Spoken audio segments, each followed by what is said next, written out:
I believe the NBA draft world was wrong about Ace Bailey, and I understand that this was one preseason game. Ace Bailey dropped 25 points in his very first preseason game against the Houston Rockets, but I can't do anything but overreact because Ace Bailey has shown a level of offensive talent, scoring, shooting, and feel throughout his high school and collegiate process to where seeing him in this role is very different than what we saw in high school and college, but it looks like this is what it's going to be throughout his career.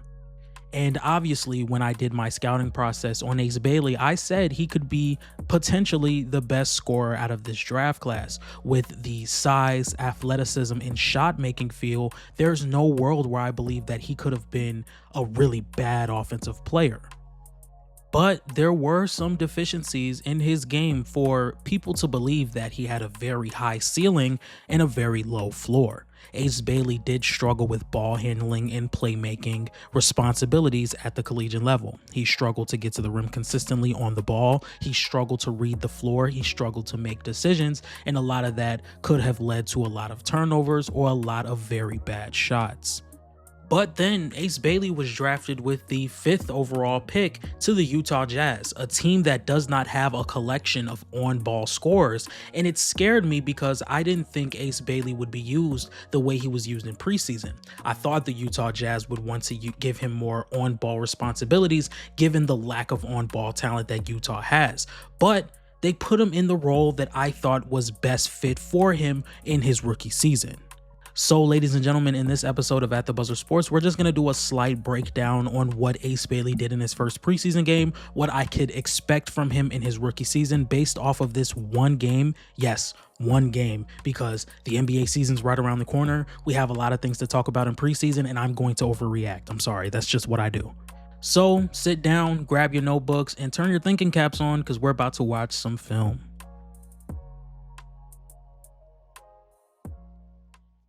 Anyone who told you Ace Bailey couldn't be a shot maker in the NBA was just hating, in my opinion. Here you can see him come off the screen, take the pass, one dribble pull up, wide open mid-range shot. This is the type of shots that I would love to see from him throughout the season. Now, Ace doesn't score on this possession, but I want you guys to watch the decision making. Here, it looks like he's supposed to get the ball at the top of the key, but he cuts inward knowing Amen Thompson is denying the pass at the top of the key. He doesn't get the ball, but I love the process. And these are the type of shots that I see Ace Bailey getting his entire rookie season. The Jazz have some really good sets lined up for guys like Lauri Markkanen, Kyle Filipowski, Bryce Sensabaugh, and others. Even without the action being called for him, you can see him finding a lane and cutting to the basket and getting the easy dunk. Him also being 6'8" and ultra athletic helps him finish around the basket, especially off cuts. Here you can see him overselling the cut and getting a wide open three, and he knocks it down.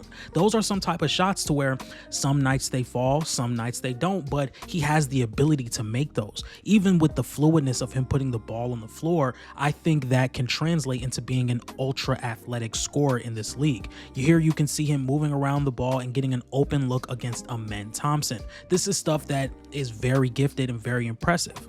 Now, I am going to say I would like to see Ace Bailey be a little bit more active in transition.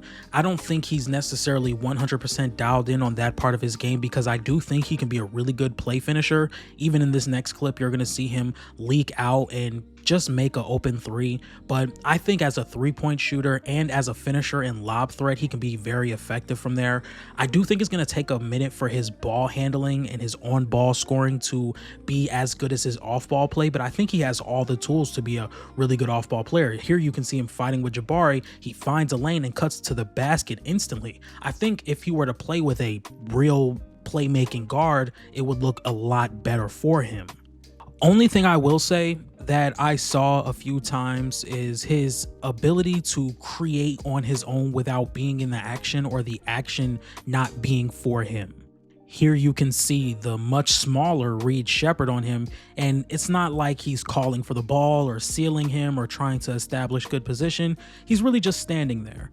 And if we take a look at this next clip right here, he's really just going to be sitting in the corner, not really doing anything because the action isn't really being ran for him.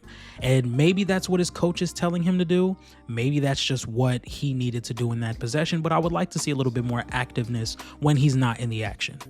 And once again, this isn't something that I'm necessarily banking on him to do, especially consistently game to game, but the passing and playmaking has been there. He hits a rolling Yusuf Nurkic right off the catch on a pin down, and then he's being doubled in the post and he makes a really good swing pass for a wide open three. Those are the type of things that I would consider improvement for Ace Bailey, especially being someone that was coming into the draft process being known as a lacking on-ball creator and a lacking playmaker and passer, to be able to come in and really adjust to that type of game and really make consistent passes when he needs to. That's something that I feel as though is going to grow. I mean, he's going to have his turnovers, he's going to have his bad passes, he's going to have his bad decisions, but if he can continue to be not even necessarily someone that has to get the offense involved or has to get everyone involved, but somebody that can make those quick decisions on off-ball looks, the way he swung the ball to Yusuf Nurkic right off the catch, or the way he was able to pass out of a double team, make the pass confidently and on target.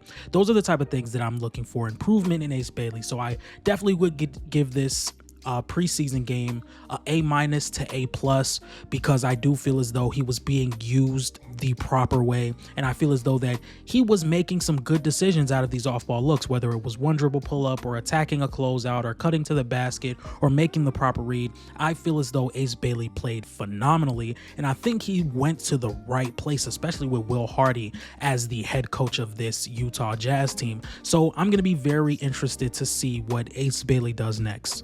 If you guys like this type of content, please be sure to like, comment, and subscribe. Make sure you guys follow me on TikTok at @TheBuzzerENT. Make sure you guys follow me on Twitter at ATBSports1. Make sure you guys join my playback room, where we are going to be watching multiple games this season at @TheBuzzerSports.